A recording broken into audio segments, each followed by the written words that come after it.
Peace and welcome to the culture here on the Black Star Network. I'm your host, Farajii. Thank you so much for tuning in and being a part of the conversation. Folks, we got a lot of great conversations lined up for you. First and foremost, I'm asking the question, should we put our great pioneer, Harriet Tubman, on parenting?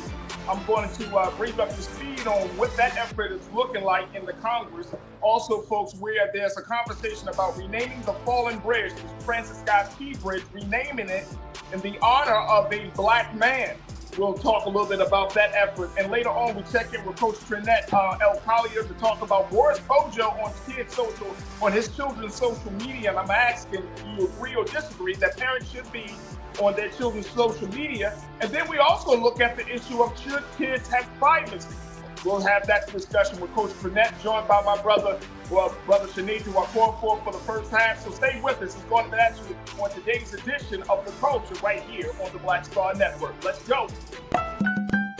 Woo!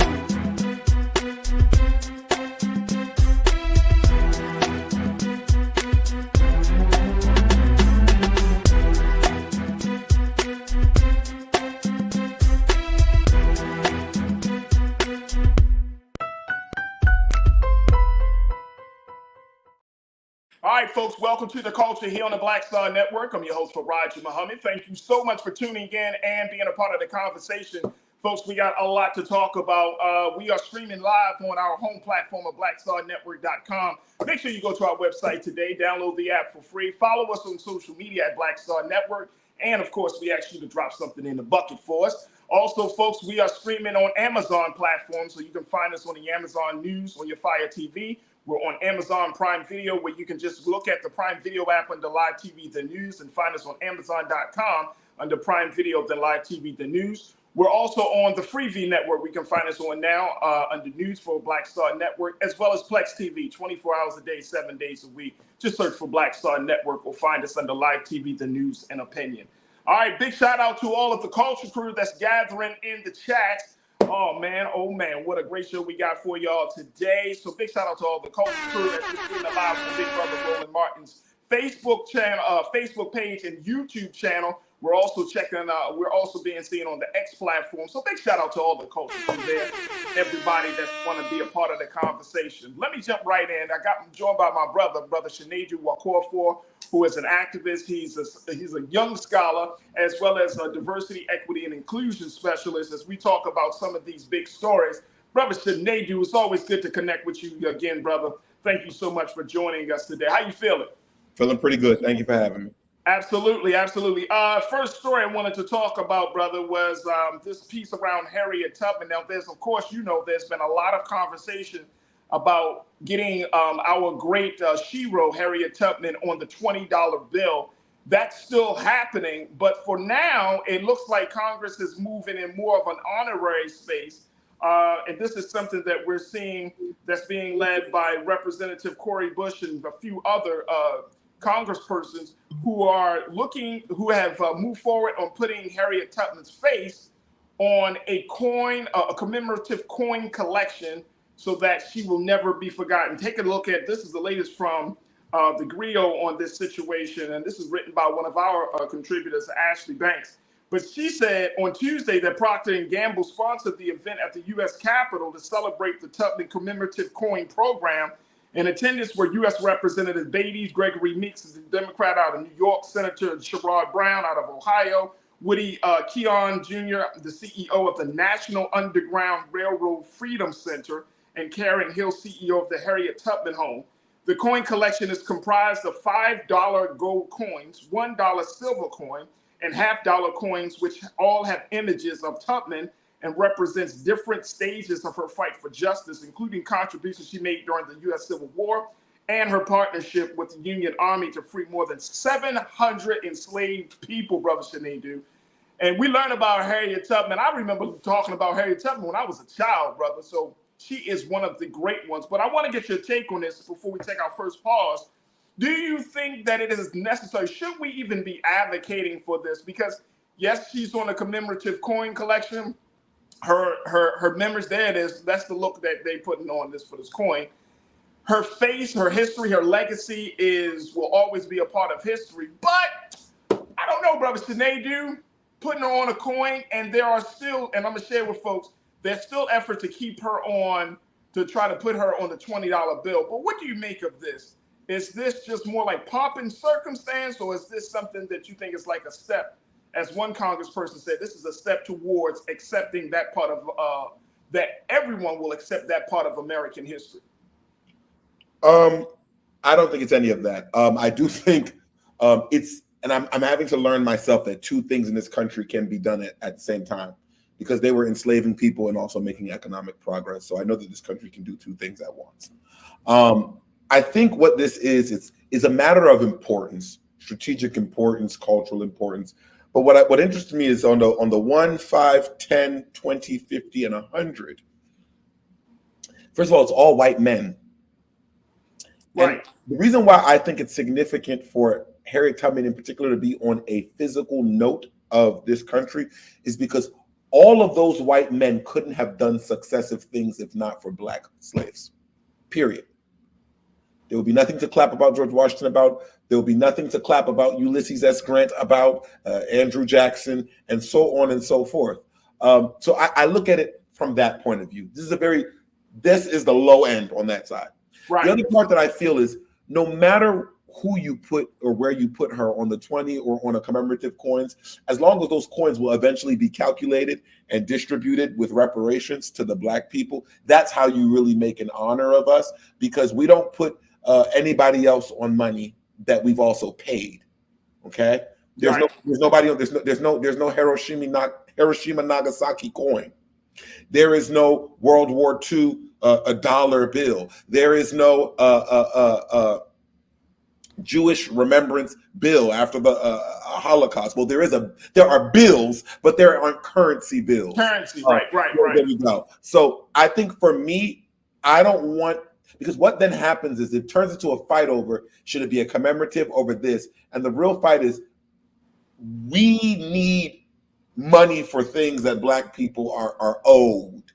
And this is yet another way that America is good at dilly-dallying around very important things, but juxtaposing them with things that are kind of important, but not as important as what's in front. Let's stop right there, because I love where you're going with this.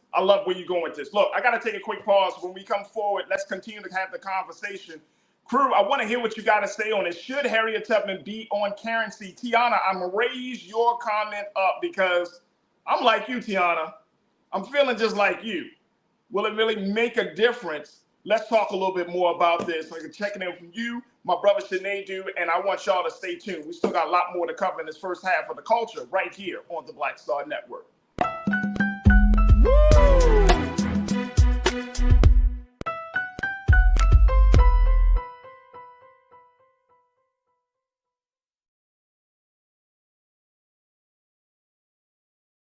Fanbase is pioneering a new era of social media for the creator economy.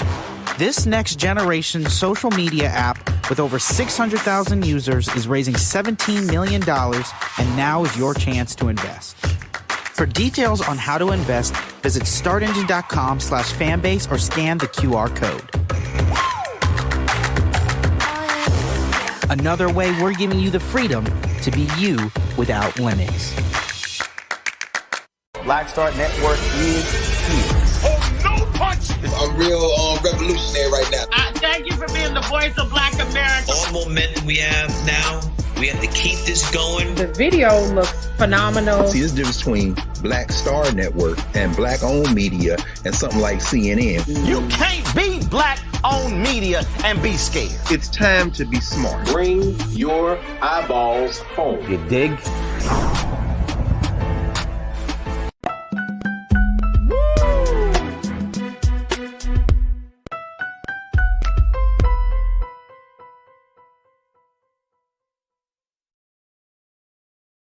All right, folks, welcome to the culture here on the Black Star Network. I'm your host, Farajii Muhammad. Thank you so much for tuning in and being a part of the conversation. Joined by my brother Sinead Wakorfor, who is an activist and diversity, equity, and inclusion specialist, as we talk about this latest news story out of Washington, D.C., where there is, they have now put one of our great women of our history, Harriet Tubman, on a commemorative coin collection. And it opens up this door, Brother Sinedu, around currency, remembrance, and making sure that we're not forgotten.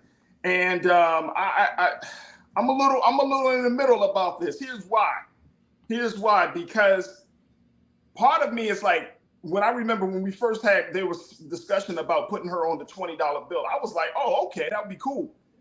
But then now I'm like, man, is this more performative? Is this more window dressing? And I love how you just said that remark before we took our first pause. It's like America has a way of like saying, okay, we're going to dive deep into it and then juxtapose and then add some extra stuff.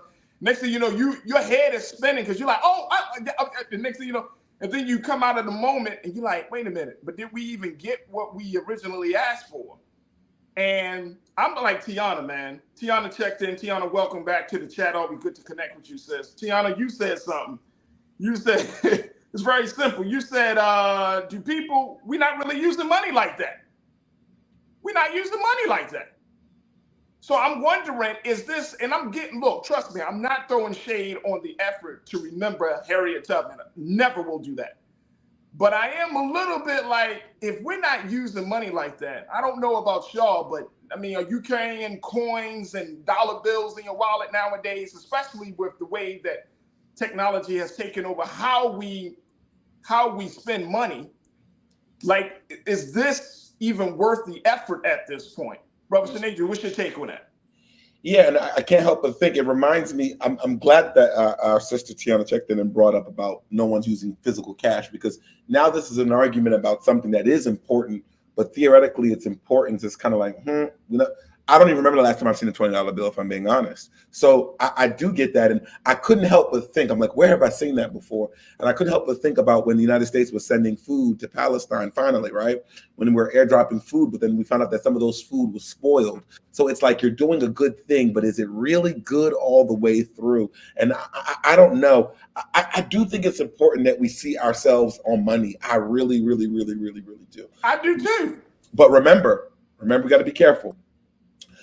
We also said that it's good to see ourselves in government represented, and we also have a Tim Scott and a Herman Cain, rest his soul. I think we have to be careful in getting lost in just representation and getting lost on a shiny thing, because if you remember imperialism and colonialism, that is how they tricked a lot of our people in Africa. They got us, and we were so focused on the shiny thing that we weren't realizing that they were taking from us. And I think about how will this $20 bill or commemorative coin, how will those monies help our communities? And if it's a commemorative coin, think about this: who will be buying that coin in mass? Black people. So we're now paying the money back into whose coffers? It's not as if it's our government putting this into a full circulation for a greater economical benefit. Because when you put her into the circulation, I just thought about this, you think about somebody in Nigeria, somebody in Botswana, somebody in Ghana, they also will see that $20 bill with a Black woman. That's also somebody in China, somebody in Mumbai, somebody in Marrakesh, somebody in Brunei. They will also see that Black woman. And I think that is important. And I think if we think about that, if we want to talk about representation, we love to talk about representation here in America alone, as if we're not a globalized economy. I think for that reason, her being on the 20 it's non-negotiable, because we need the world to see that the world that I agree with that. I like that. That's good. I wasn't thinking about that, so I'm happy that you even brought that into the conversation. Congressman Meek said during the ceremony, according to the report by our sister Ashley, she said, the congressman said that the coin collection is a symbol of progression and a mere acknowledgement of the impact Harriet Tubman had on American history, which I think is important, right? That's the whole purpose of us even having conversations about DEI and everything else. Representative Joyce Beatty, the Democrat out of Ohio, she said that this is a great first step, but obviously we want to see her on the $20 bill. The Congresswoman also said she's been in talks with the U.S. Secretary of the Treasury, Janet Yellen, who is saying that the Biden administration is working to getting Tubman's likeness on the currency, which currently features the portrait of Andrew Jackson. And Secretary Yellen revealed that the bill is slated, the $20 bill with Harriet Tubman is slated to be released by 2030. So you're talking about between now in 2030. You're talking about a 6-year period. But Sinedu, I'm going back to what we were talking about. In 6 years, hell, will we know what currency will look like? You know what I'm saying? That's very real. Let me go to what the crew is saying. Official Sanika checking in. You said these symbolic gestures are cute, but they are absolutely worthless when compared to the current racial and economic conditions of this country. Hashtag performative progress. Wow. Lori Parks, you checked in. Thank you, Official Sanika. Lori Parks, you said, I don't deal with debit cards or credit cards. I pay everything they buy is with cash, that I buy is with cash. I'm debt free. Is that thing out there and space goes out there? Those who have those cards are hit cash is king. I hear you. I hear you. And then you don't like my music. You checked in. You said better than having slave-owning rich dudes on our currency.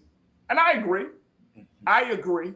But I think my concern is, Brother Sinedu, that it becomes this thing where, like, you know, say it happens, and then it's like, but see, we got one of your own on the dollar bill. And then we're expected to receive that as some sort of progress. And I'm going back to what Official Sanika said. Yeah, you can have us on the currency, but then what about our economic condition in this country? Does that change? The face on the bill changed, but then we still getting oppressed by the dollar itself. So will that change? We still got to wait. We still got to close the wealth gap in this country. Will that change? What's your take on that, bro? I think that has less to do with the government and most to do with our representation. And I say that because if America said to Israel, we stand with you without a single dollar or a single bomb, the Israeli network, those people who are the lobbyists, etc., they wouldn't stand for it. And I use them as a great example is because with Israel, for instance, when we make a stance, there is money and legislation behind it always. Why isn't that the same here? Because we'll get the $20 bill and we as a culture will say, well, this is good progress. I don't believe in progress or symbolic progress because that's not enough. Everything has been progress. And I feel like just saying that is a what's the word I'm looking for? Lip service. What we need is, okay, the $20 bill is a great start to now move us into legislation like the anti-lynching bill. What is it? What's his name? Is it you're talking about the he's passed. You said George Floyd or no? George Floyd and another one. What's his name? He's in John Lewis. Oh, John Lewis. Bill, yeah. The John Lewis bill, those bills have not been put into place. Like we have to now tie them into something. Like I love a symbolic stance that is also tied into a political gesture as well. We can't stop at one because that's what. And I used Israel because I like to use people who have successively done exactly what the hell I'm saying. The Israeli folks, the Jewish state, which is, in this country, they'll be able to say, like, we need a center for this and a center for that, and there'll be support there. But we also need anti-harassment towards da-da-da-da-da bill. We need anti-Semitism, something. You know what I'm saying? That's a great strategy. It's a wonderful strategy. And I think the same thing needs to exist here. Give us our $20 bill with our black sister on it, and we thank you for that. But also we need to tie that into some other legislation because I agree with that. We don't want you to feel like your shiny thing was enough. And very quickly before we take our next pause, I mean, we have to be, and I'm saying we as the people, we as the culture, we have to be very clear about where we stand on this idea of representation. We talked about this before, that representation is all well and good, but at the end of the day, is it enough? Is it enough? And I think representation should happen. I think representation should happen. But I'm with you. Like, I need to see representation and then something of substance behind the representation, because we're going to continue to raise our next generation children, those young people that are coming behind us, to only think that it's good enough to be seen, but not enough to be considered, not enough to have legislation, not enough to have policy that's going to truly sustain our lives and that's going to make our lives better. It's good enough that you're seen because we're represented, but at the same time, we can't pass representation onto the next generation in this country. We need something that's going to lock us into a certain space. Legislation. That's the concern I got. That's the concern I got. Look, we got to take another quick pause. Now, let's continue this part of the conversation. Because guess what, folks? In Baltimore, of course, with that major disaster of the Francis Scott Key Bridge falling onto that cargo ship, now there is a group of civil rights leaders in Baltimore that are advocating that that particular bridge be renamed from the Francis Scott Key Bridge because of his relationship and participation in the slave trade to a Black person who uplifts civil rights. I want to get your take on that. We're going to hear from Sinead. Stay with us. It's The Culture here on the Black Star Network.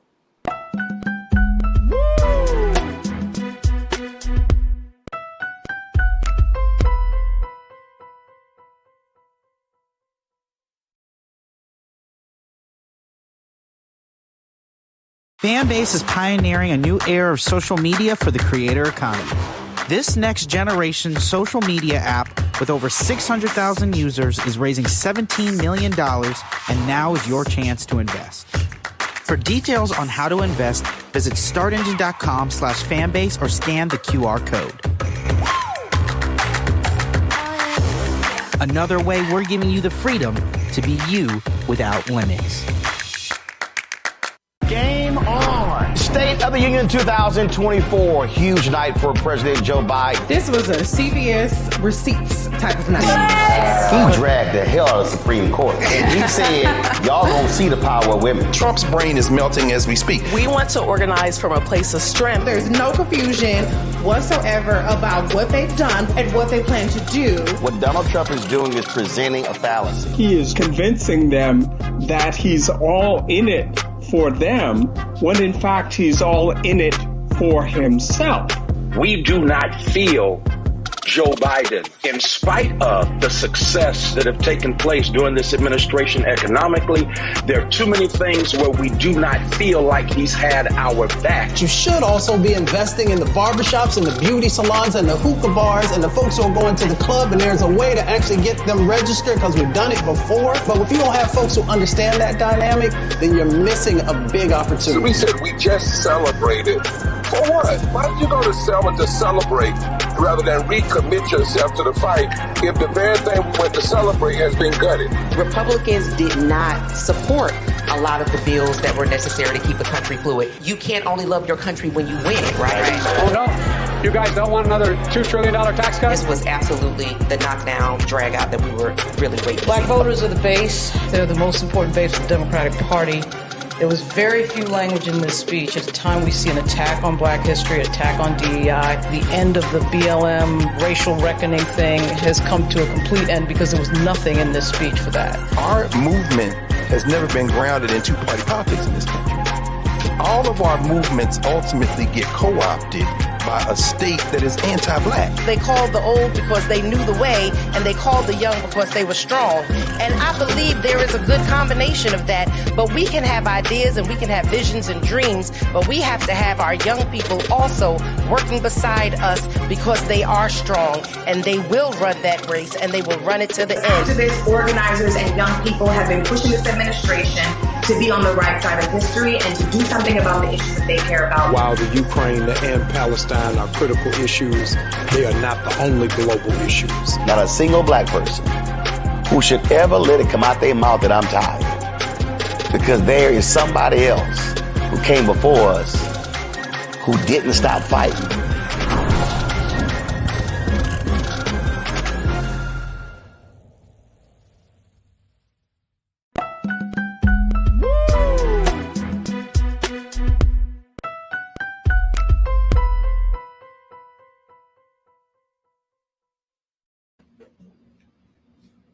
All right, folks, welcome back to The Culture here on the Black Star Network. I'm your host, Farajii Muhammad, joined by my brother Sinead Wakwafor. We talked a little bit about what's happening with the efforts of continuing to put Harriet Tubman on our currency. She is now officially on a commemorative coin collection, so we talked a little bit about that. So we've been asking this question, and if y'all remember, there's still the effort of trying to get her on the $20 bill, which is slated to happen in 2030, by 2030 rather, that we should see those $20 bills with her face on it into circulation by that time. Now, of course, that depends upon the politics of that time, and more importantly, because we know that those things could be delayed, as we saw with former President Trump delaying that from happening even sooner. But the fact is, that's what's on the agenda. Now, as we look at that situation, let's go to another place. Let's talk about what happened in Baltimore with that disaster in the falling down of the Francis Scott Key Bridge.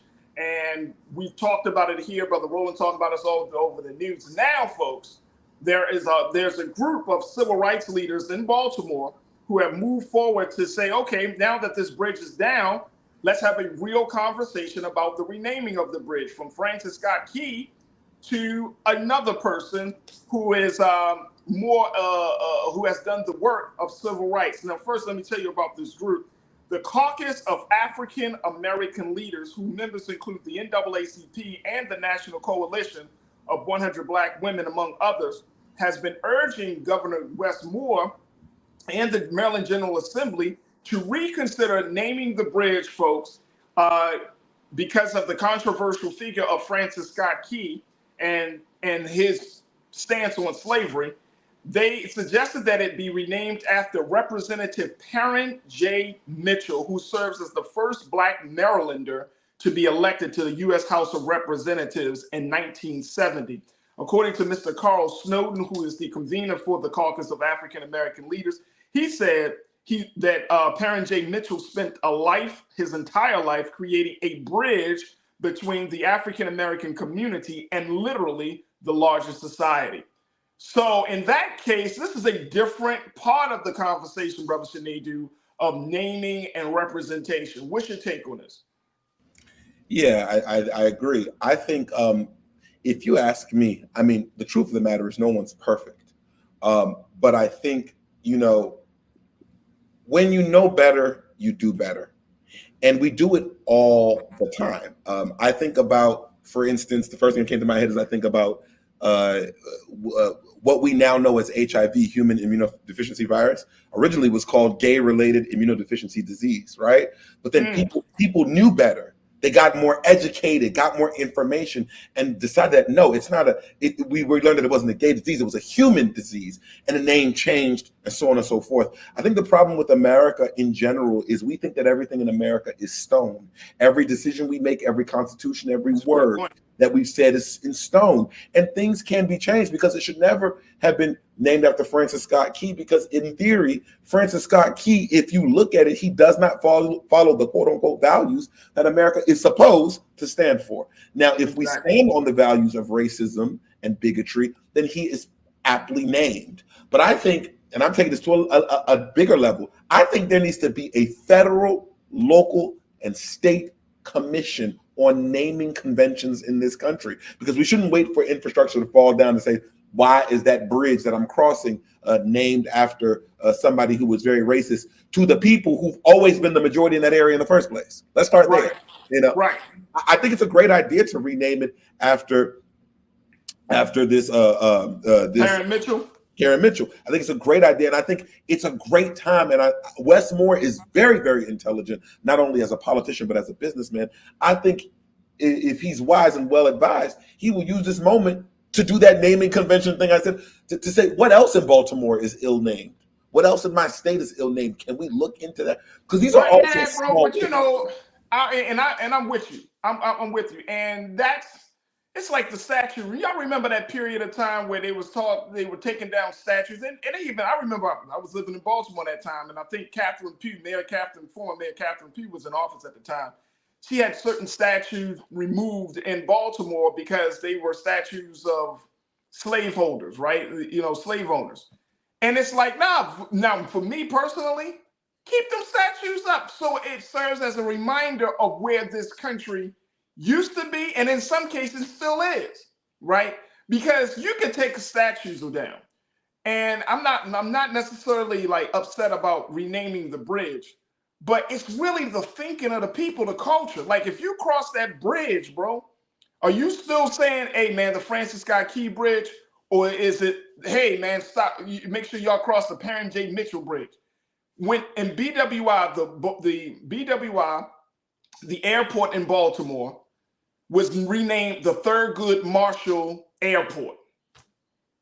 But is that part of, you know what I'm saying? Like you talking about, we act like renaming stuff will lead to forgetting something. or renaming stuff will lead to resolving whatever the conflict is. And I am a little skeptical about that, to be honest with you, Sinead. I'm skeptical about renaming it just for the sake of political correctness versus renaming it and saying like this is something else that has to be to it. Because maybe it's just because I'm tired of performative measures. I'm just tired of performative measures. And I think that our people at this day and time in 2024 in America, I think our people we are walking away from those type of efforts and saying, look, I don't care what you name a bridge. I don't care who you have on. Change something of substance that's going to make my life better. You know what I'm saying? We still got in the Constitution that we're still considered to be quote unquote 3/5 of a human being. But does that stop Black people from being excellent? Does that stop Black boys and Black girls from going to school, going to college and doing things? No. Now, will it change things, and how America looks? I don't know. I feel like I'm a little on the fence about this, bro. I'm a little on the fence about it because I never really thought about, let's change the Francis Scott Key Bridge. But I don't know, bro. I'm gonna be honest with you. I don't know. Yeah, and I think these are hard decisions to make because I think neither of us are wrong, and I think what we both say is meritorious. But I think about this partially. I think about, do you see how crazy white folk got when we're taking those statues down? That told me that those statues actually are powerful in their communities. So let's do it in reverse. What if we had it'll never happen, a Louis Farrakhan statue? Again, it'll never happen. But the point I'm making is, you probably give him a Farrakhan alley or something. But just imagine, because if it could embolden, if the negative statues embolden those people of all types in that aspect, could somebody as positive as Minister Farrakhan to the Black community, what could that do for us? But then at the same time, you know what I start to think about? So I think about all the MLK avenues and all the Malcolm X avenues. They're some of the poorest areas in the cities. And that's why I think with these naming conventions, we got to be able to do both. America is good at doing, I like to remind people that while we were enslaving, not we, but while America was enslaving Black people, they were also building an empire to be the strongest power in the world. While America was doing Jim Crow, they were also sending whiteys on the moon. Isn't that what Gil Scott Harrison said? You know what I'm saying? Like, we've always been able to do two. So I'm thinking in the same way of naming, what is the name? Shakespeare says that you can do that with also legislation that follows, that not only are we bridging this bridge for this community and that community, we are also following it up by Senate bill this or House bill this or government order this. It has to go both ways. But I think sometimes we sit on just the notoriety of it all. And I think that's why it's important that when we talk about representation is good from a skin level. Like, I need to see a Black man like me, but that Black man, Black woman, they also need to be about something. So in a concept, the bridge name is important because vanity is somewhat, it plays a role here, but at the same time, there also needs to be legislation that follows. And that's the bigger problem. But the question is, what came first, the chicken or the egg?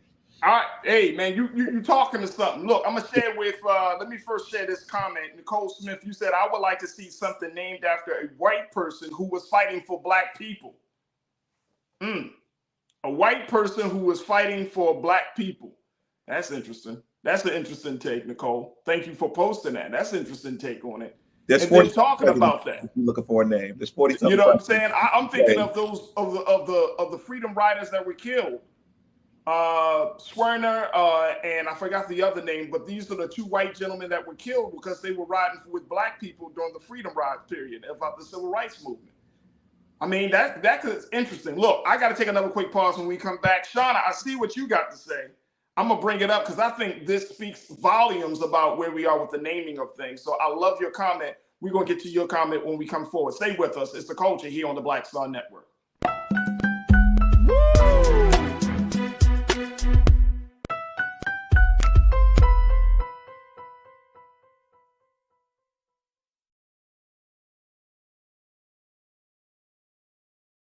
I need you to scream for your new beginning. 5, 4, 3, 2.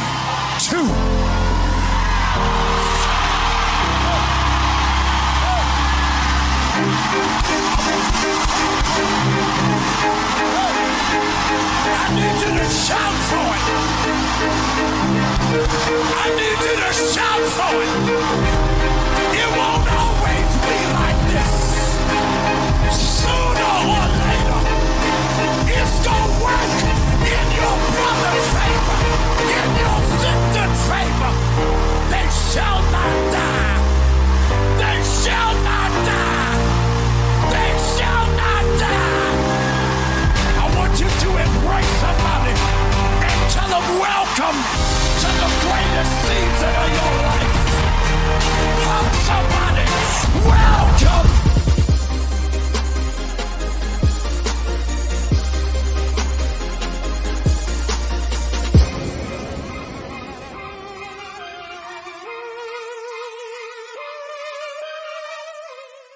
Fanbase is pioneering a new era of social media for the creator economy. This next generation social media app with over 600,000 users is raising $17 million, and now is your chance to invest. For details on how to invest, visit startengine.com/fanbase or scan the QR code.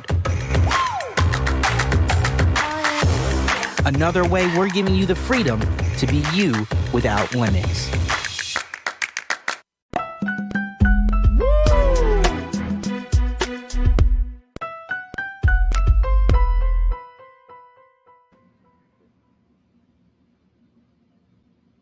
All right, folks, welcome back to The Culture here on the Black Star Network. I'm your host, Farajii Muhammad. Thank you so much for joining me. Joining me right now on air is my brother, Sinedu Wakorafor, Diversity, Equity, and Inclusion Specialist, activist, as we talking about renaming things.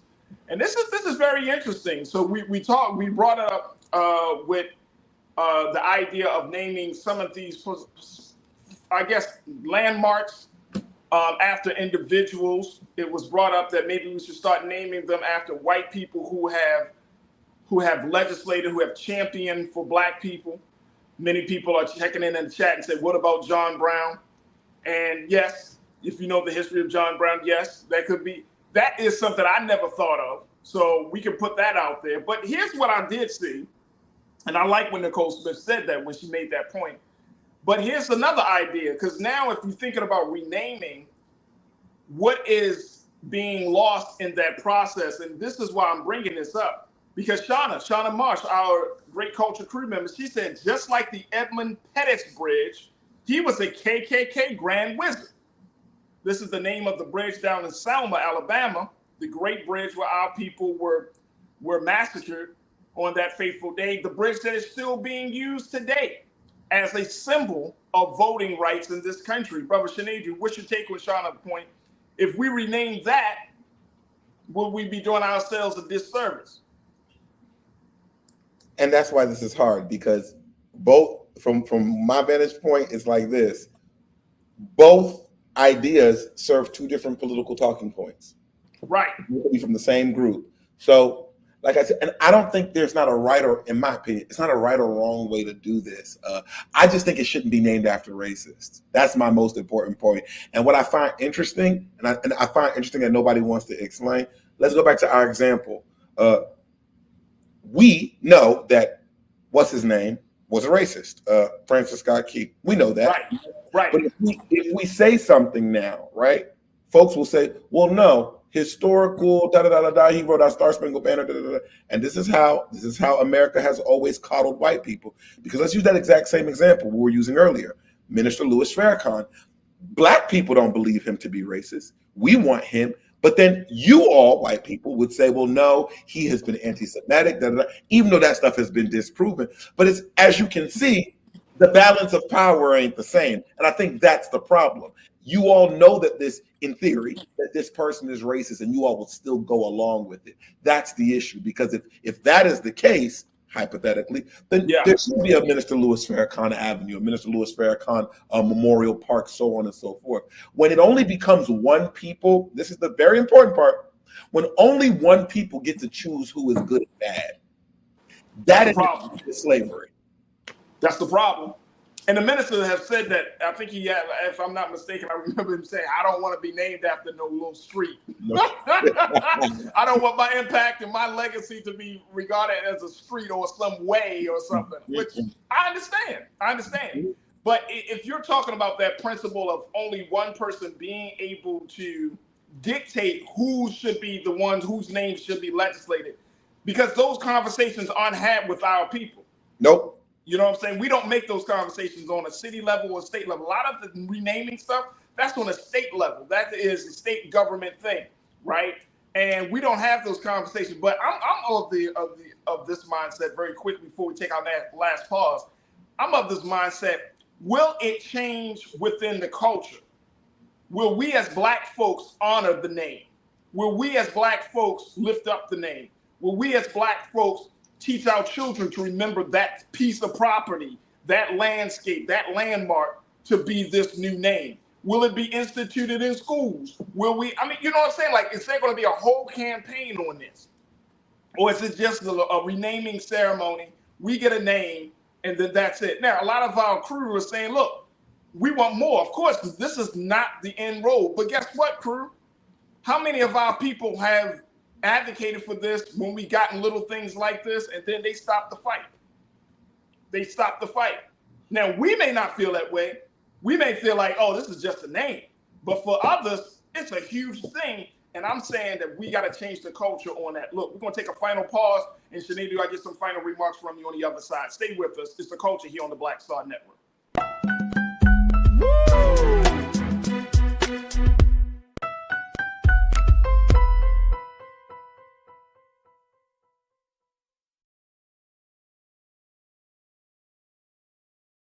Fanbase is pioneering a new era of social media for the creator economy. This next generation social media app with over 600,000 users is raising $17 million, and now is your chance to invest. For details on how to invest, visit startengine.com/fanbase or scan the QR code. Another way we're giving you the freedom to be you without limits. When you talk about blackness and what happens in Black culture, we're about covering these things that matter to us, speaking to our issues and concerns. This is a genuine people-powered movement. There's a lot of stuff that we're not getting. You get it, and you spread the word. We wish to plead our own cause. Too long have others spoken for us. We cannot tell our own story if we can't pay for it. This is about covering us. Invest in Black-owned media. Your dollars matter. We don't have to keep asking them to cover our stuff. So please support us in what we do, folks. We want to hit 2,000 people, $50 this month, raise $100,000. We're behind 100,000, so we want to hit that. Y'all money makes this possible. Checks and money orders go to P.O. Box 57196, Washington, D.C. 20037-0196. The Cash App is $RM Unfiltered. PayPal is R Martin Unfiltered. Venmo is RM Unfiltered. Zelle is roland@rolandsmartin.com.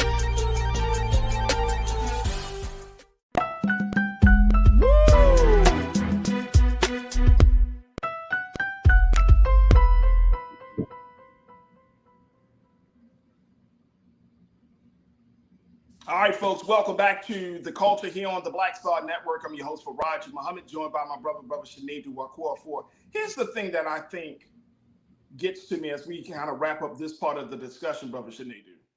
The thing that I think that I'm starting to see, and crew, y'all tell me if I'm wrong or not. I think we're slowly getting away from a point from actually valuing and seeing the significance of history. Now it's coming down to names, very, very surface level information, Wikipedia style information, right?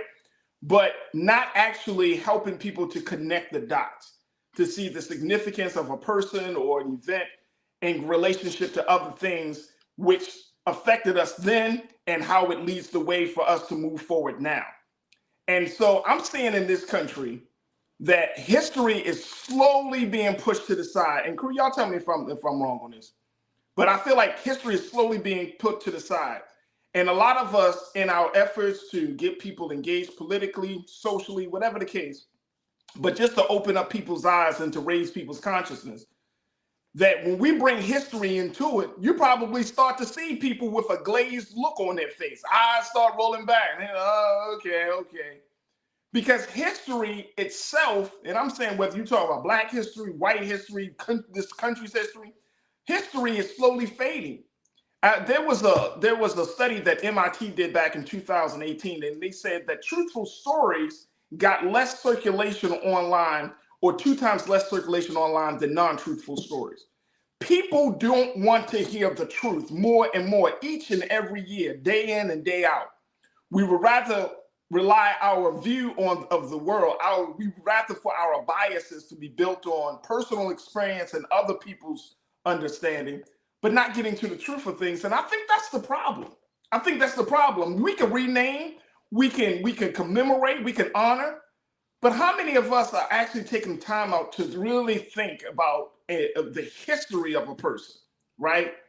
Like, probably people don't know the history of a Francis Scott Key, or that people that don't know the history of the Edmund Pettus. But how many of us are taking the time to even say, you know what, let's learn that history? What's your take on that, Janae? I think you're damn right, and you actually made a believer out of me, because I think you've sold this to me as a continuation of history rather it be a rewriting. Let us see that they were racist once upon a time, because we see that with the Francis Scott Key Bridge, but you can see that we're coming out of that into the new age when you look at the new Frederick Douglass Tunnel being built in Baltimore, state of the art. So that is a past infrastructure with an old name that shows you where we once were, and now look at where we are moving forward. And I think that could be a thing where new infrastructure could carry the names. They're opening up so many, with this Biden infrastructure bill, so many different corridors on rail are being opened up. Maybe we start naming these type of things after a reputable people of different cultures and contexts. And I think it's a hard line to toe, because you want to rename it because it should have never been named that in the first place. But at the same time, we can't rewrite what we did. Right. And the only way you can rewrite it is by making sure that what you did, you don't do it again. And I think that is important. And I think that is the most important, where you can say, you can put a placard, this Francis Scott Key Bridge, somebody who was a known this, a known that, a known that, and even saying that there was a discussion. And I think we need to talk about that. Let's talk about the discourse. There was a discussion about this in 2024 after the bridge collapsed. And we decided to rename this bridge, but made a declaration that moving forward, according to SB, whatever, or HB, whatever, we will move forward to name stuff in Maryland after reputable. Because I think that shows the future, that we knew that we weren't perfect, because the future is going to look to us for answers the same way we're looking to the past for answers. And I think that's a great way to show that we didn't have it all, but here's how we showed our flaws and showed our future. Right. Absolutely. Something that came to mind, just something recently, here in Los Angeles, there are some institutions, some spaces that actually celebrate March 31st is the day, but sometimes on April 1st, some government buildings shut down for Cesar Chavez Day. Now, there are only a handful of states that actually acknowledge and that go through that process of commemorating that man, Cesar Chavez, right? But everybody will always attribute April 1st as April Fool's Day, right? We know that, but there are only a handful of people, at least in the state of California. It's not a federal holiday, but it's a state holiday here in California, that you have Cesar Chavez Day. And I'm just using this as an example that we can really redefine our history, not rewrite it, but we can redefine how we teach it, how we present it, right? That we can take some of the foolish stuff off of the calendars, or the foolish things out of our memories, and replace it with something of substance, right? I don't have a problem for us recognizing a great Latin leader like a Cesar Chavez. I don't have a problem if we remember a Native American, or if we remember somebody. Show the diversity. Show the diversity. To me, that's part of the progress that I'm saying. That you recognize people, all people, not just Black people, but we're talking about our Latino brothers and sisters. We're talking about Native Americans. We're talking about Asians. you recognize all people. Because if this country of 320 million plus people, of all of this diversity, all of this culture, and we still are operating under white supremacy and white supremacy narratives, we're not making no progress, bro. Mm-hmm. We're not making no progress. All these other people in this country, and these folks got to fight to have their heroes recognized and acknowledged. But their people are here. Their lineage is here. Their legacies are here. And I just, you know, as one who works in DEI, we still got a long way to go, bro. We got a long way to go. And I will say this to kind of close us out. I think I say this all the time on the show. America is the father, quote unquote, mother, or whatever you want to call it, of democracy, or the pallbearer, if you will, of democracy. And we call democracy the great experiment. And if it's going to be an experiment, if we follow the rules of experimentation, then we have to also be willing to try new things. That's the problem with this experiment. This is an experiment that wants to continue to replicate old things that we already know what the ending result is. We got to be willing to try new things. That's why that Cesar Chavez thing makes sense. But then, you know, also sometimes there's people who are emboldened who want to do things that are, you know, who want to use these moments to represent bastardized folks. There's a push to rename Dulles International Airport in Chantilly, Virginia, to Donald Trump Airport. It's not happening. But I think even to the point, that is the great thing of democracy. Somebody has the right to bring it forward. It's not going anywhere, but they have the right to bring it forward. But we also should be able to represent all. America isn't white. America isn't man. America isn't just one type of nation. That's what I think the problem is. America loves to define itself. America is all of it.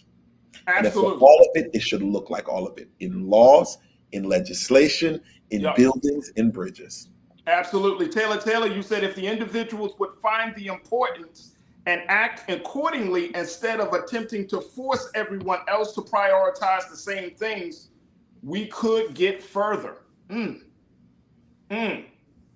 And I think that's part of the reason. I think a lot of people in this country don't have problems with recognizing other people's contributions or recognizing it's how it's done. If it feels forced, like you can live however you want to live, you can be whoever you want to be, but don't force me.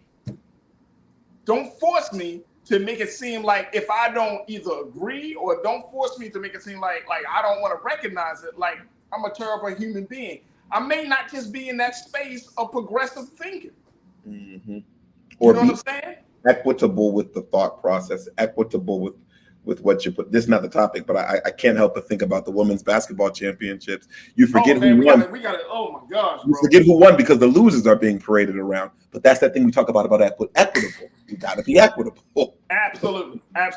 All right, my brother Sinedu, our time together has been very well spent. But I thank you, brother, as always, for your insight, and I look forward to reconnecting with you once again sometime next week, brother.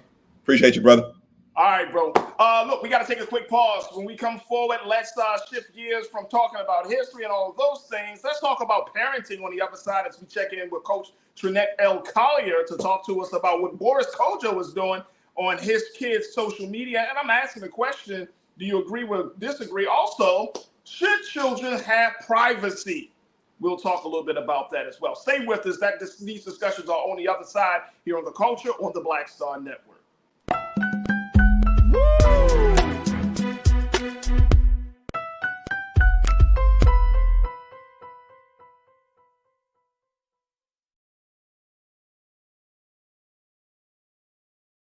Fanbase is pioneering a new era of social media for the creator economy.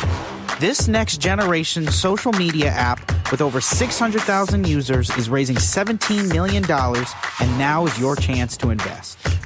For details on how to invest, visit startengine.com/fanbase or scan the QR code. Another way we're giving you the freedom to be you without limits. Game on. State of the Union 2024, huge night for President Joe Biden. This was a CBS receipts type of night. He dragged the hell out of the Supreme Court. And he said, y'all gonna see the power of women. Trump's brain is melting as we speak. We want to organize from a place of strength. There's no confusion whatsoever about what they've done and what they plan to do. What Donald Trump is doing is presenting a fallacy. He is convincing them that he's all in it for them, when in fact he's all in it for himself.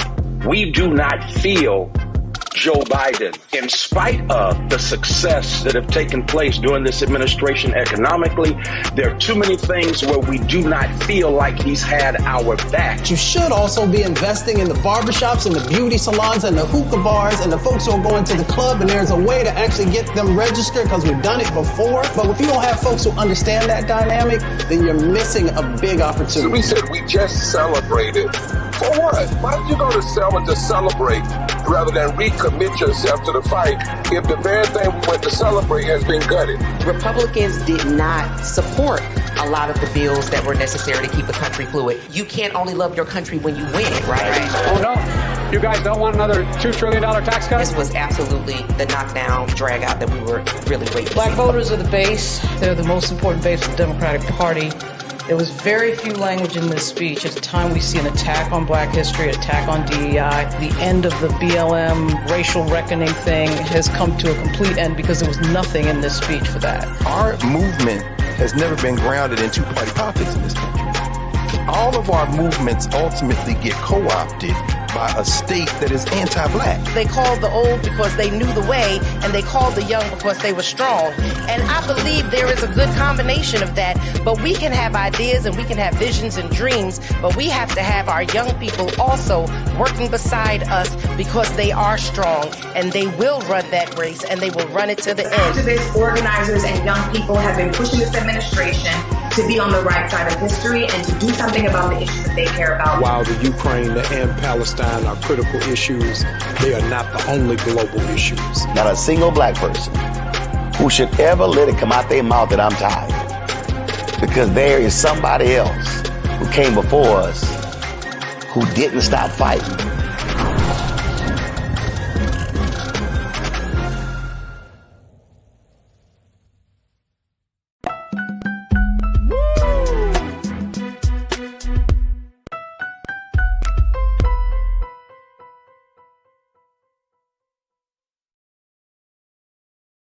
All right, folks, welcome back to The Culture here on the Black Star Network. I'm your host, Farajii Muhammad. Thank you so much for tuning in and being a part of the conversation. A fantastic first half of the show as we checked in Brother Sinead Wakor for talking about Harriet Tubman being on our currency and renaming the Francis Scott Key Bridge that had fallen in Baltimore. Big conversations, and we hope that you will join us as part of Team Replay to take a listen to what we had to say, and more importantly, to think about those things and see if we can kind of push the culture a little bit further along. Now, folks, we invite you to check us out on our website at blackstarnetwork.com. Make sure you do your due diligence. Download the app for free on all of your devices. Follow us on social media at Black Star Network. And, of course, we ask for your support, financial support, to be an investor and stakeholder in this digital movement as we bring these conversations to you. So, again, go to our website today at blackstarnetwork.com. Also, make sure you follow me on social media at The Real Farajii. You can follow me on Instagram. You can find me on the X platform at Farajii. I would love to connect with you and build community with you. And I thank y'all so much for your support. All right, let's switch gears a little bit, talking about history and politics. And now let's talk about parenting, as there was an article that came out. There was a little something that came out around actor and producer Boris Kodjoe on how he handles his children social media. And this is something that I'm starting to hear more and more about, especially among parents, in an age where our children are just stuck to the iPads, stuck to social media and technology. And here to talk to us a little bit about this is our very own Coach Trinette L. Collier, who is a relationship and family specialist,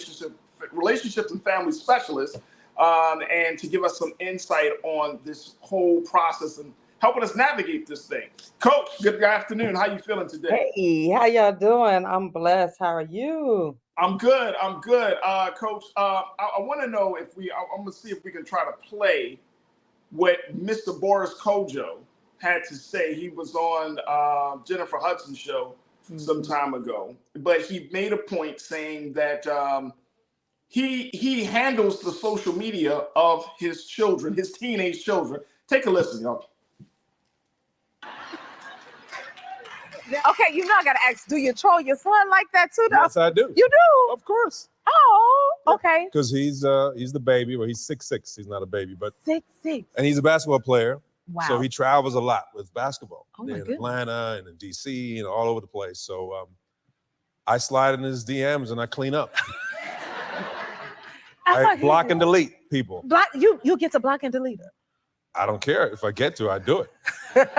Yes, absolutely. Now, you and Nicole have been Are you married. about to test me? You know what? I do. I got so many questions for you. It's not a test though, because I mean, if it was, you'd pass because you've been married 19 years. 19 years.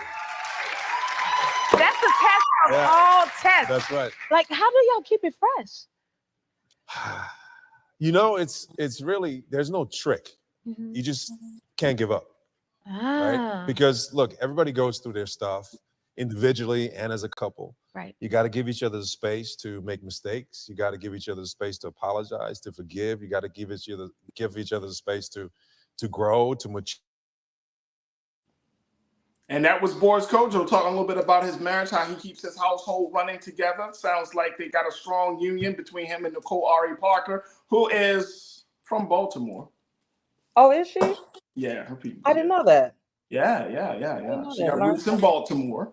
Okay. And but yeah, talking about his children's social media, Coach Trinette, saying that he manages and monitors his daughter's social media, who is a teenager.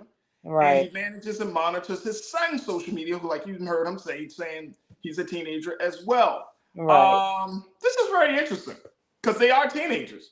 Yeah. But what do you agree that a parent should be able to do that with their children's social media? Should they be able to slide in their child's DMs, block and delete? I'm all for it. I wholeheartedly agree with it. We're living in a day and age of, we have the predators out there. We have people with ill motives, just anything. And I believe that there should be a balance with the privacy with your children. I know I'm old school, so I didn't really grow up with that privacy. Right. With my parents, there was no such thing as privacy, but I do believe there is a balance that should happen between the parents and the teens, and sliding those DMs. I'm all for it.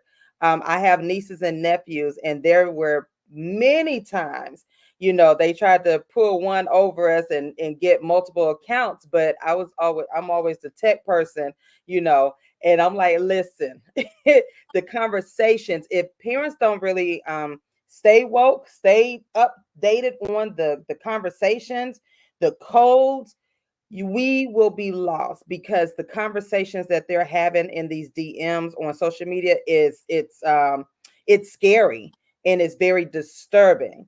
As a former educator, we've had to slide in a lot of our students' DMs and say, yo, listen, delete the account, because again, you're talking about teenagers and you don't know who's out there lurking on social media. Most of the times they're adults, stalking children or whatnot. So I'm all for it. So, I mean, I get it, because we came from the same era, right? Yeah. And parenting, I think we need to put this in some context. One, when we were growing up, Trinette, we didn't have social media. No, we did. The hovering that our parents did when we were trying to interact with our peers was being on the other end of that phone line. Who are you talking to? Or hovering over diaries. I remember getting caught writing notes or writing in my diaries, That was doing that, right? Like a lot of girls, I remember growing up, and that's what a lot of girls did. They put all of their intimate secrets and thoughts and stuff in a diary. And so if you read through somebody's diary, you will be like, that was an utter violation, right? Like if you were a sister, brother, you know what I'm saying? Like, hey, I'm reading your diary. Yeah. That was a major, major violation. So I get that. So parenting has gotten much more complex, though. Yeah. It has gotten much more technologically advanced. And I want to take a quick pause before we jump into this part of the conversation. But I think that there is, I'm not necessarily I'm a little pushback on this social media thing. Okay. Because of the age. Yeah. Because of age. Now, if some parents have small children like 10 years old and whatnot, they have a little social media account. Yes, by all means, you sliding in DMs, you doing it. But I think once you get to a certain age, you want that freedom for them? I think so. I think so. Okay. I think that there's and I got to take a quick pause, but when we come back, I'm gonna share why. Because there's something I think that there's there. Folks, I want you to join this crew. Post your comments and share your thoughts around this idea. Should parents monitor their children's social media, especially when their children are teenagers? What's your thoughts on this as we talk about what Boris Kodjoe does, how he blocks and deletes? And do you agree or disagree with this strategy? Stay with us. The conversation continues on the other side with you, Coach Trinette, right here on The Culture on the Black Star Network.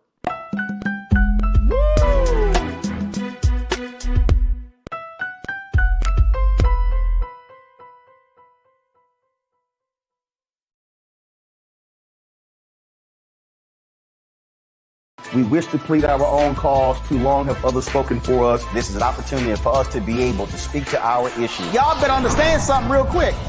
We ain't going nowhere. It is a continual battle that we see all across this country. Revolution will not be televised. The revolution will be streamed. All momentum we have now, we have to keep this going. He makes sure that our stories are told. Roland Martin's doing this every day. You can't be black-owned media and be scared. Fanbase is pioneering a new era of social media for the creator economy. This next generation social media app with over 600,000 users is raising $17 million, and now is your chance to invest. For details on how to invest, visit startengine.com/fanbase or scan the QR code. Another way we're giving you the freedom to be you without limits.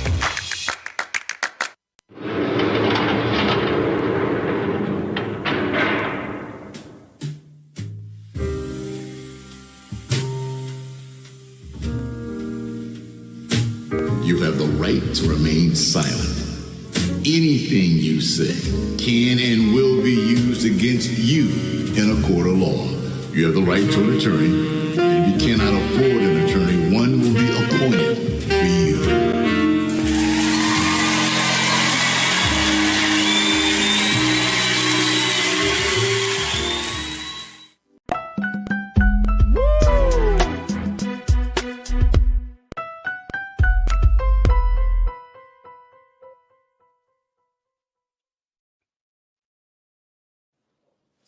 All right, folks, welcome back to The Culture here on the Black Star Network. I'm your host, Farajii Muhammad. We are checking in with the inspirationalist, Coach Trinette L. Collier, as we talk about should parents be monitoring and managing their children's social media. We're talking about this as Boris Kodjoe has publicly announced that he goes into his daughter and his son's social media account and does what, as he calls it, clean up.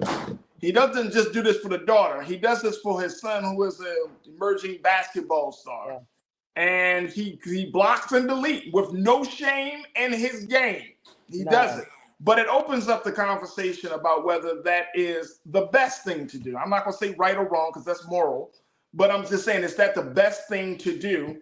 Especially if you are trying to build a relationship with your children, if you're trying to create some sense of trust. And there's another part of this, but I want to kind of go back to this idea of social media because it's interesting. We want, and I think now more than ever, Coach, we want our children to have a very, I would say, beneficial relationship with technology and social media.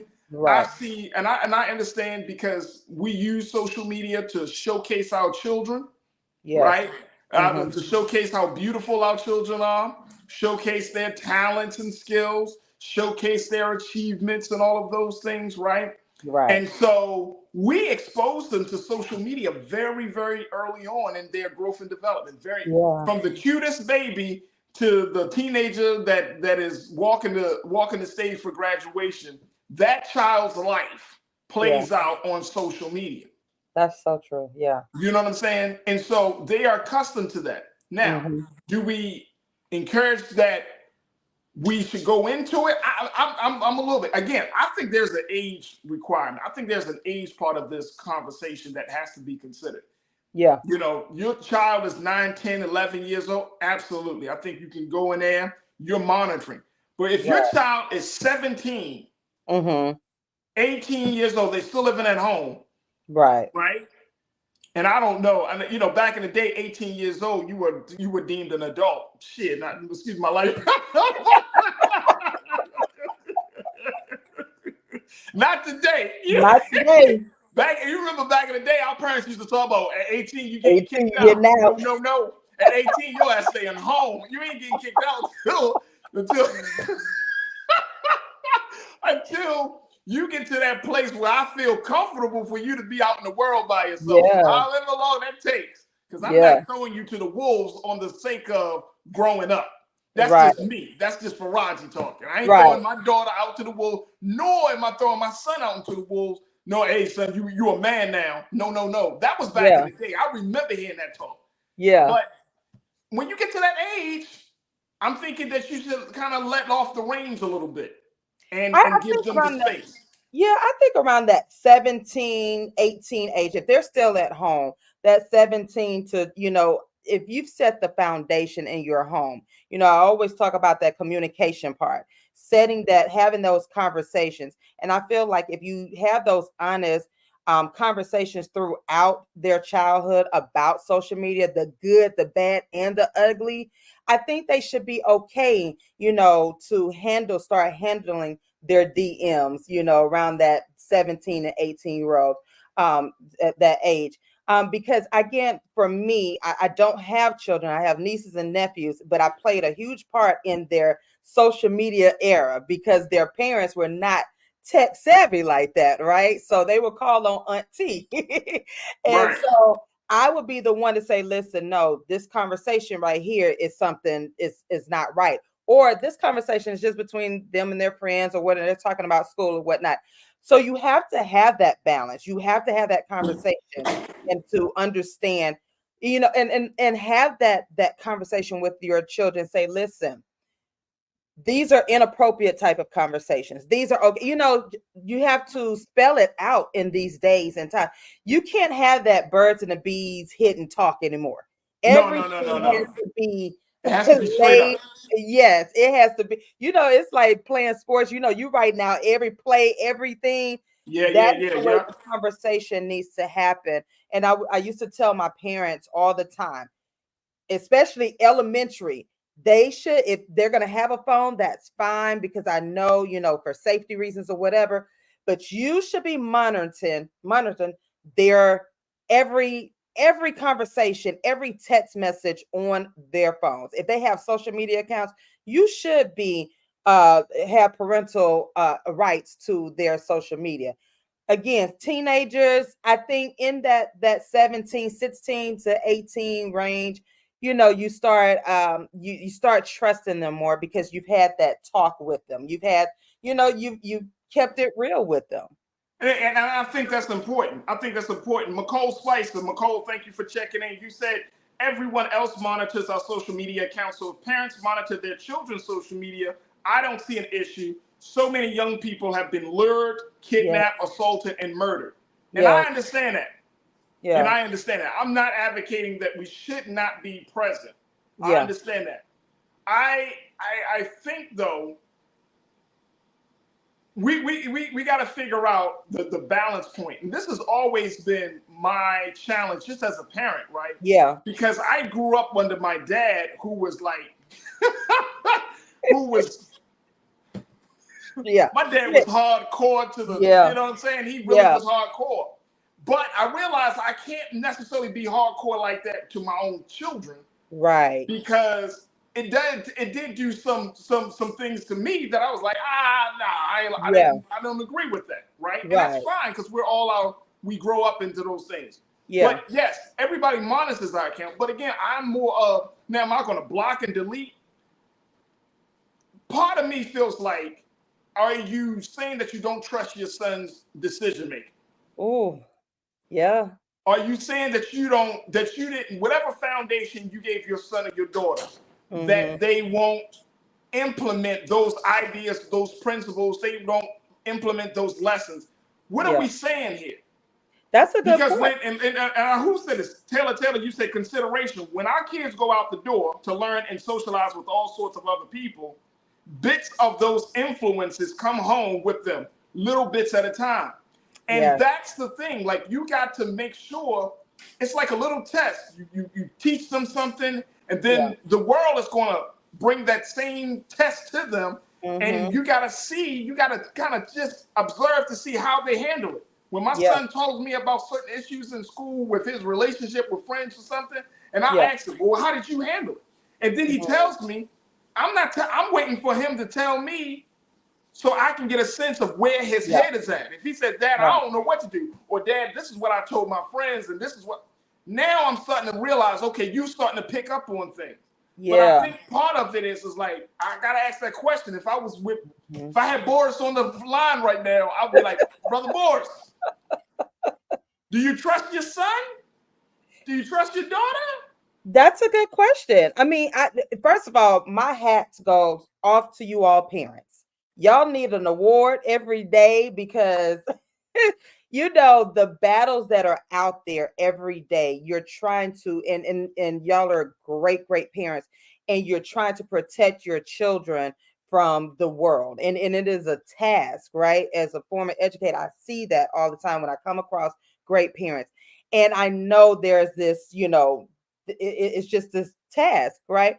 And then you brought up a good point. Do I trust my child enough, you know, from the teachings, from, you know, our conversations that we've had? Do I trust, you know, and that can be iffy, because I think it's not that you don't trust them. I think it's more so that you're trying to really protect them, you know. And but see, even in that, Coach, and I know even in that, and I got to take this quick pause, but even in that, do we put the seed in our children's minds? And trust me, we're confronted with this in this house. Yeah. Do you put the seed in the children's mind that the world is a big, scary place?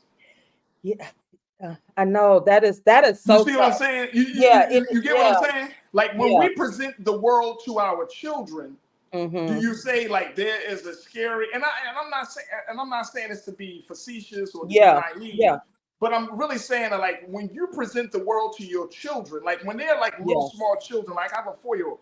When I talk to my 4-year-old, she sees sunshine and flowers and rainbows. That's me. Yes, that was me. But then I got a 10-year-old, and then I'm gonna be like, yeah, son, you got to watch out for people that's kind of, just keep your eyes open, keep your head on a swivel. Yeah. And the challenge, I think, of being parents today is, how do you present the world to your children? Yeah. You know what I'm saying? Because you can't sit down with your child and be like, hey, here's what's going to happen in the world. Blah, blah, blah, blah, blah, blah, blah, blah. You know what I'm saying? Some things they're going to have to kind of like run into, hear about, see their friends going through a situation, and then you got to kind of help them to kind of process it. But do we present the world as a big, scary, ugly place? Or do we present the world to our children where we're like, you know what? There are some ugly elements to this world, but there's also some beautiful elements. And I think even from us, like if you grew up in the 80s and 90s, you probably scarred. Very. We got trauma over trauma in the 80s. Very. We call it black parenting. Somebody else might call it black trauma. It's trauma. It is trauma. You know, when you scared. But look, I got to take a quick pause. Hey, Coach, we're going to talk about it on the other side. Let's go in the pack that we also asked the question, should children get privacy? And I think Coach and I are on two different ends on this show. I think y'all going to actually see me and Coach Jeanette go back and forth on this. We're going to talk a little bit about it. Stay with us. It's The Culture here on the Black Star Network.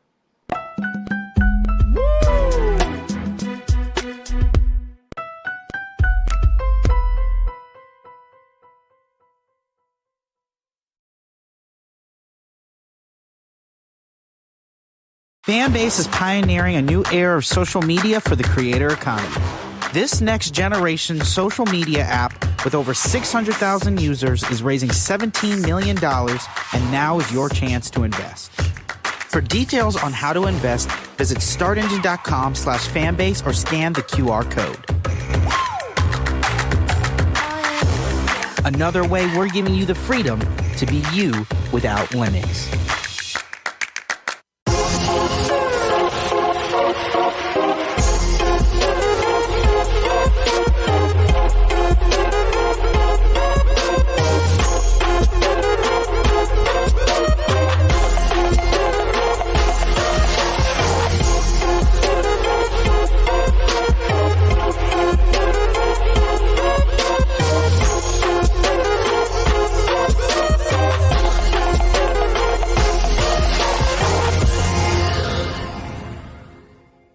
We wish to plead our own cause. Too long have others spoken for us. This is an opportunity for us to be able to speak to our issues. Y'all better understand something real quick. We ain't going nowhere. It is a continual battle that we see all across this country. Revolution will not be televised. The revolution will be streamed. All momentum we have now, we have to keep this going. He makes sure that our stories are told. Roland Martin's doing this every day. You can't be black-owned media and be scared.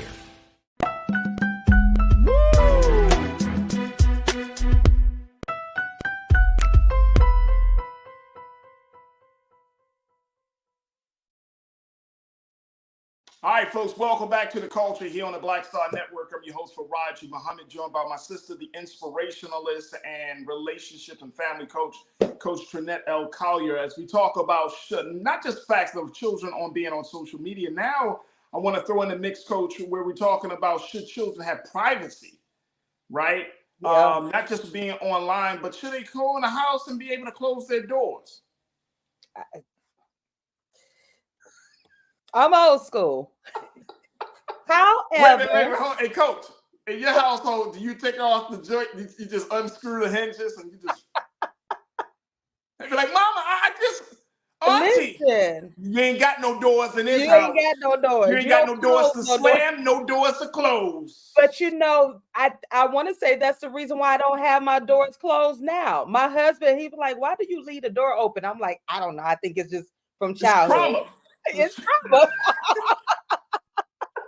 But you know, I was reading this article and it made some good points, because when you think about it, there was no balance when we grew up. You know, my dad was the realist, so he did present the world as, listen, the world is not your friend, you know, whereas my mom was that rainbows and everybody's going to be, you know, nice or whatever. And I end up getting that part of that, you know, I end up taking on that, like, everybody's so nice in the world or whatnot.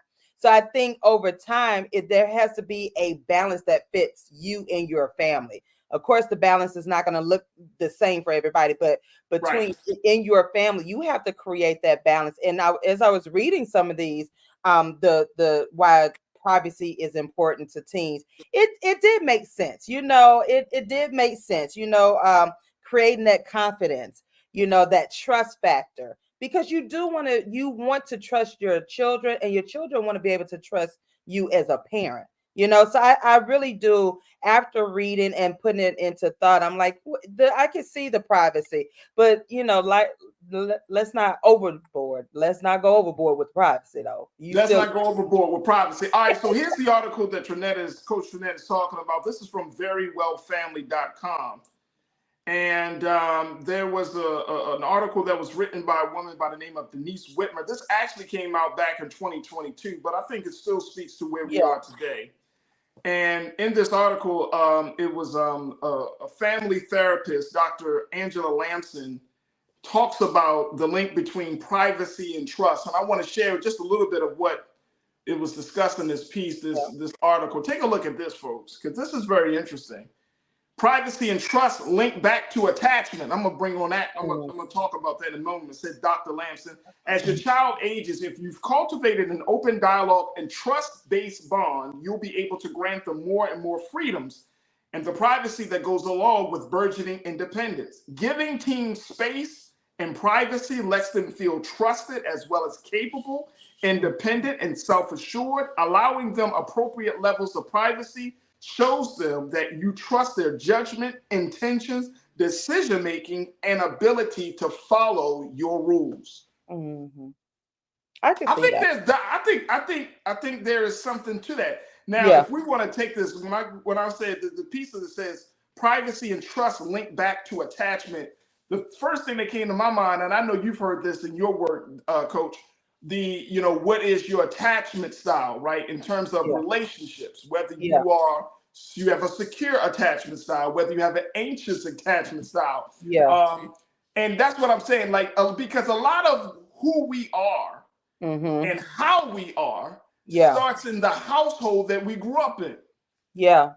And it's rooted in the relationships. Our first relationship is with our parents, right? Mm-hmm. And Mm-hmm. we learn how to relate to people. We learn how to relate. Girls will learn how to relate to boys based on their relationship with their dads, and vice versa for boys relating to their mothers or the girls based on their relationship with their mothers. Mm-hmm. And so when you talk about all of that being built up, when you're talking about all of that being confirmed and serving as the foundation for who we are, especially going into romantic relationships, even friendships, it speaks volumes.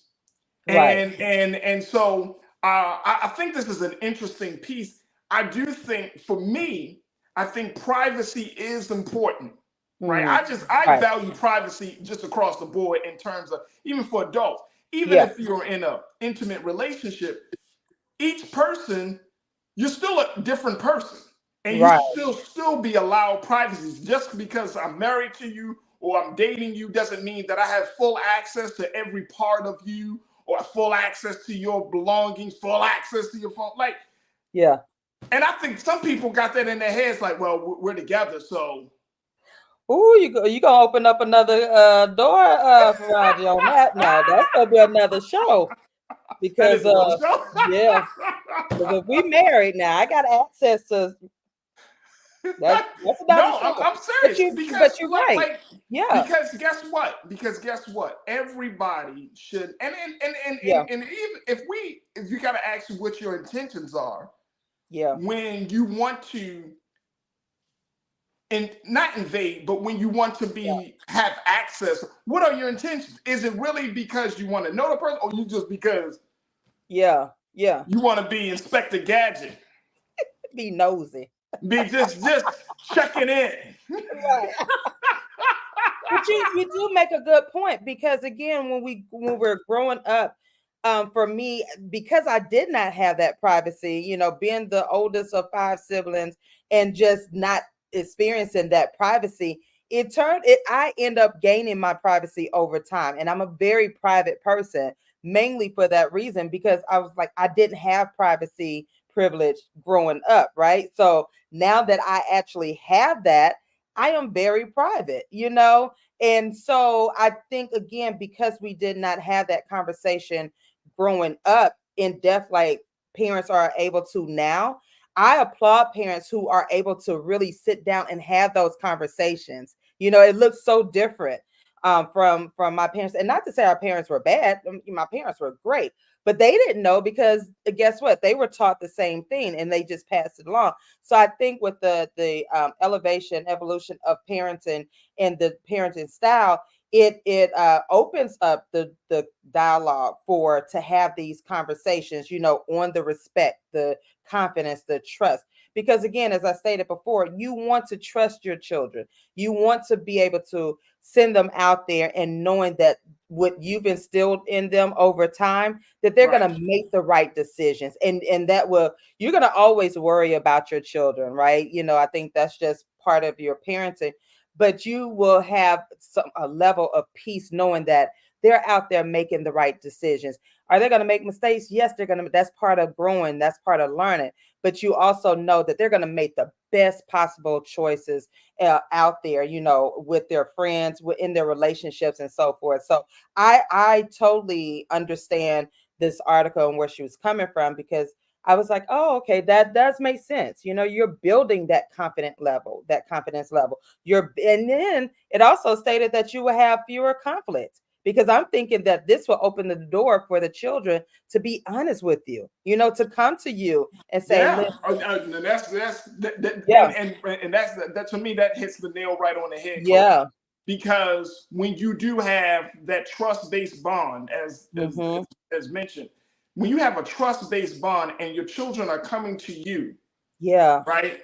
And you gotta and trust takes a lot of time to build, right? It takes right. a lot of time to build, takes seconds to destroy, right? That's what I've learned about trust. Yes, yes. So it takes a lot of time. So if your family, if your son or daughter or your niece and nephew, whoever's in your, and they're like sharing some intimate stuff with you, right? Or something that happened at school or how they may be feeling, and we blow up. Yeah. And I don't know about y'all, but I remember when I talked to adults when I was growing up and they, you shared something and they, boom, they just explode. I know in my mind as a child, I was like, I ain't never talking to them again. Right, exactly. I'm That's what gone. you should You good. Like every time that same adult say, how you feeling? I'm fine. I'm good. Yeah. I'm good. Because you can't handle it. Exactly. You You're can't handle so right about that. And I mean, parents, we always say this. Y'all know what I'm about to say. We always say this. You can tell me anything. Be the first lie. You the lie. First lie. Mom, I'm having sex. I told you shouldn't have done with that boy. Yep. That you broke the trust. And I don't think our parents realize that, Yeah, that's true. It didn't open that door for me to come in. I was one of those children. I'm like, oh no, I can't tell you anything because you just went off on me when I'm trying to share with you my feelings. And now you're telling me I'm going to hell. Okay, so I'm done. Like, I'm not telling you jack. So everything is written down in my diary, and I'm going to have a lock on it, and I'm going to hide it in some places where you would never find it. But again, that built, because they didn't understand the trust bond, between a parent and a child, they didn't know how to convey that to us. So, I don't knock them, but I think now as parents, that's when you can implement these new strategies and so forth, so that you can build that trust. Because like you said, it's so easy. Like, it takes time to build it up, but in a quick flash, it'd be one conversation and that trust is gone. Yeah, gone. that's Sean Marsh, my sister, you said it helps privacy. That helps children to develop their own autonomy. Absolutely. Yeah. Again, like I'm that guy. I mean, y'all might disagree with me, but I'm that guy that's like, even my 4-year-old gets some level of privacy. Because when she goes to the bathroom and say, "Daddy, close the door," and she will tell me, "Daddy, close the door. I need my privacy." I'm not like, boom, no, you're right. No, I need to see you when you go to the bathroom because I don't trust that you're used. Yeah. Like, I say, yes, ma'am, and I close the door. You know what I'm saying? I mean, it's something that's simple, but that can scar her for years down to come. You know what I mean? Where she just doesn't feel like she has to like be on her P's and Q's. So, Shauna, thank you for posting that. I love what Pastor Damon said. You get privacy when they start paying bills in the house. I'm just saying. That was the conversation. Then Stephanie Humphrey channel, you checked in and you said, I agree. My home, my rules. If you don't like it, there is plenty of housing for you to choose from. Y'all, see, that's Black parenting across the board. Y'all say y'all not traumatized. The 80s did a number on you, man. The 80s, the 80s and 90s. I also learned that with parents, and especially if you have multiple children, that's the time where you get to know each one of your children. And I think sometimes our parents before didn't do that. They just lumped us all together. And so they didn't have an individual time. They didn't. It wasn't. It was not, because my sister, I have an older sister, so my older sister, she was always the one to get into stuff. See, and then it'd be like one rule that really should just stayed with her. Yeah, was applied across the board to my brother and me. Like, see, I'm the oldest. Bro, like you know how after everybody gets that after everybody gets punished, we all talking, real quietly, of course. We're all talking like, man, you shouldn't have done that. You messed it up for everybody. See, yeah, but you see what I'm saying. But see, yeah, I don't blame, and I know we got to take a final pause, but I don't blame. Yeah, you know, if you're still holding on to that, like we're grown ass people at this point, 40, 50, 60 years old, right? Right. At some point, you got to forgive your parents because they had limited resources. They did not have this, you know, they were just doing what they thought was best for them. Exactly. And because they were traumatized in their parenting by their parents and lack of parents, right? Right. So some way along the line, we have to be very intentional about breaking the cycle of trauma. Yes, yes. We got to be very intentional, right? Like the way my pops and how he handles my children now is nothing like how he handled me. Like, who are you, man? The grandparents. Before you were like, bop, bop, bop, bop, Mr. Right. He gets to my daughter, he like, well, whatever you want. Yeah.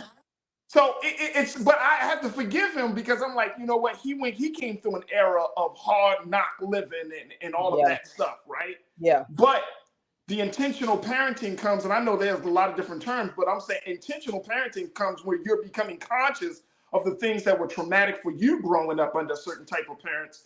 Yeah. Versus what works best for your child, because that's a different thing. Right. The way you have to look at how your child is today. And I'm seeing a lot of particularly among Black boys, and I could be completely off, Cruz, so y'all tell me. But particularly Black boys, this is a sensitive group of little boys. Ooh. They are sensitive. You can't just yell at them, I'm gonna whip your ass and all of that stuff. Like, you gotta talk to them a little different to affirm their boyness, to affirm their Blackness, to affirm them that they're not bad. Yeah. Because they're so sensitive. Yeah, that's and I'm talking about like the 9-10-year-olds, you know what I'm saying? Ooh. These little Black boys, they are so brilliant, they're technologically advanced, they know they're so articulate, but they're not from the hood. Because we moved out the hood. Yep. That's a whole nother show. Our children going to private schools, we're in special enrichment courses, we expose them. They're seeing the world so different from where we came from. Yeah. And then we trying to tell them, toughen up. But we left the hood. That's true. That is so true. So Look, true. we got to take a quick pause for that. Stay with us. It's the culture here on the Black Star Network.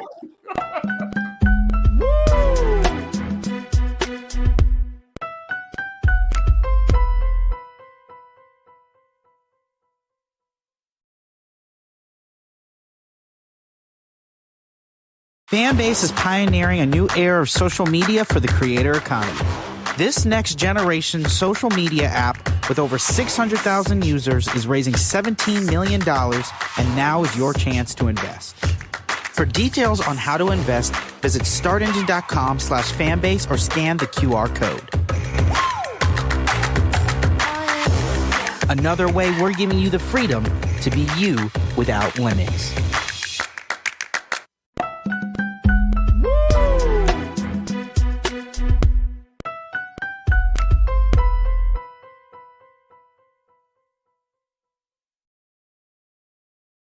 All right, folks, welcome back to the culture here on the Black Star Network. Got my sister, the inspirationalist, Coach Trinette L. Collier, Coach. But yeah, there's a sensitivity now, I think, for our children. And I think we are at a place where we don't have to look at our children through the lens that they're all a certain way. Yeah. And I'm learning that. You know what I'm saying? The point you made, an excellent point in terms of how we were raised and how our parents didn't differentiate the parenting style with the different children in the household based upon who they are.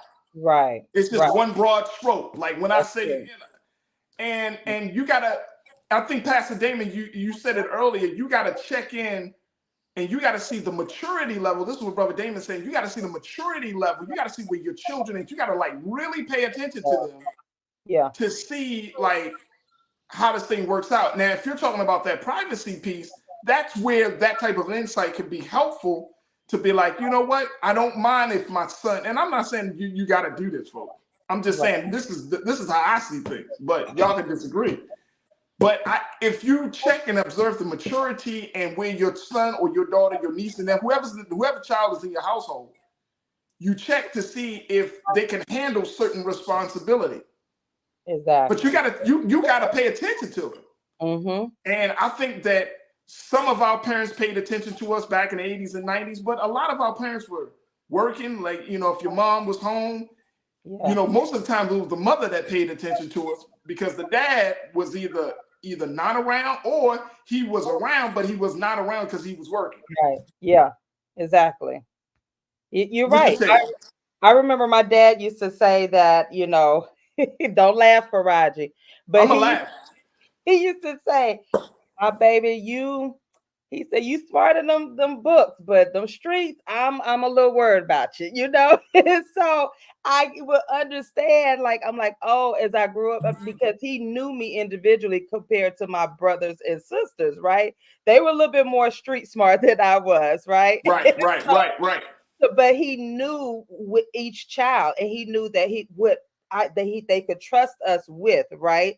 So they knew that they could trust me to be the sunshine of the group, you know, be friends and so forth. So I think this is very important. And I would used to tell my parents all the time, get to know your children individually, especially if you have multiple children in the home, because I remember having a parent say, they don't talk to me. My baby doesn't talk to me. And I said, well, how much time are you spending with that child alone? Not as a group, not with his brothers and sisters, but with him alone. And she told me that she did not intentionally. She just didn't think about those things. Right. And when she started paying attention, when she started spending that quality time just by himself, she saw a difference. So I think there is that balance again, you know, when you're having the children, multiple children in the home, and that privacy talk and all of that, it goes hand in hand, because now you're building a trust, not just with the group, but with that individual child. So I really feel like, again, you have to create a family balance, and that balance is not going to look like everybody. I know we talk about the work-life balance and we're trying to do it like everybody, but you have to create what's best for you and your family. And if that includes, listen, social media, let's have a talk about social media. Let's have a talk about privacy and so forth, and just have that real life, honest conversation. And as we close out, Coach, I'm just thinking that this is an ongoing conversation. There's no silver bullet. I think the only thing I think we can glean from this is the simple fact that you have to pay attention to your child. And once you pay attention to your child, you can kind of be able to like, oh, okay, what works and doesn't work, right? Yeah. But that requires you to pay attention to your children. And a lot of us, I'm gonna say a lot, I'm gonna just say some of us, we probably got into stuff because our parents didn't pay enough attention to us. Right. We might have been transparent on the outside, but yearning for our own space, yearning for privacy on the inside. Right. And it's a tough balance. It's a tightrope to walk, because you don't want to hover over your child too much to the point where they feel like they just don't have no space from you. And then that when they come home, they coming home to a prison. They coming home, they have no rights. I'm like I say, I am for all of that. I believe that children have rights. Yeah, I believe so too. I agree with you on that. Yeah. You know what I'm saying? I believe children have the right to be heard, to speak their voice. They have rights to some level of privacy. I believe that children, because when they go out into the world, who is going to affirm that part of them? Exactly. Yeah. Especially black boys and black girls. Who is going to teach them about their rights in the house? Like we already know they probably don't have that many rights or no rights in the world. Right. But they got to feel like they have some sense of humanity in their place of their home. Right. And that's how I feel like. It's just like, if they don't have no rights in the world, they don't have no rights in the school, they don't have no rights in the neighborhood, and they come home, they don't feel like they have no rights. You're talking about a human being that is going to be deprived of a sense of justice, a human being that is not going to be able to feel like their whole selves because Right. they don't feel like they have the right to exist. Exactly. Yeah. I agree. All right, Coach, how can people find you on social media? All social media platforms, I am Trinette L. Collier. There it is right there. My sister, Coach Trinette L. Collier, the inspirationalist. She's a fantastic voice on the show. Always appreciate you, Coach, for being with us. And more importantly, thank you for being so good for the culture. Thank you. Absolutely. All right, folks, that's going to do it for us. I thank each and every one of you for joining us in the conversation. Make sure y'all do your due diligence. Go to our website today at blackstarnetwork.com. Download the app for free. Follow us on social media and make sure you throw something in the bucket.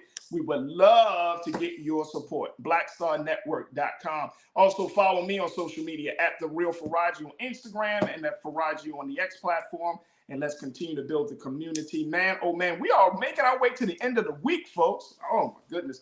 Tomorrow I got my sisters Kimberly Morrow and my sister Corinna Denise. Always excited to hear what they got to say as we talk about the issues. And we got some good stuff lined up for you and a whole lot more. So folks, I thank y'all so much for tuning in. Make sure y'all stick around. Roland Martin Unfiltered is coming up at 6 p.m. As always, never be afraid to challenge what's wrong. Stand for what's right while being yourself in the process. God willing, we will talk tomorrow for another exciting edition of The Culture right here, only here, exclusively here on the Black Star Network. Talk to you soon. Have a great evening. Peace.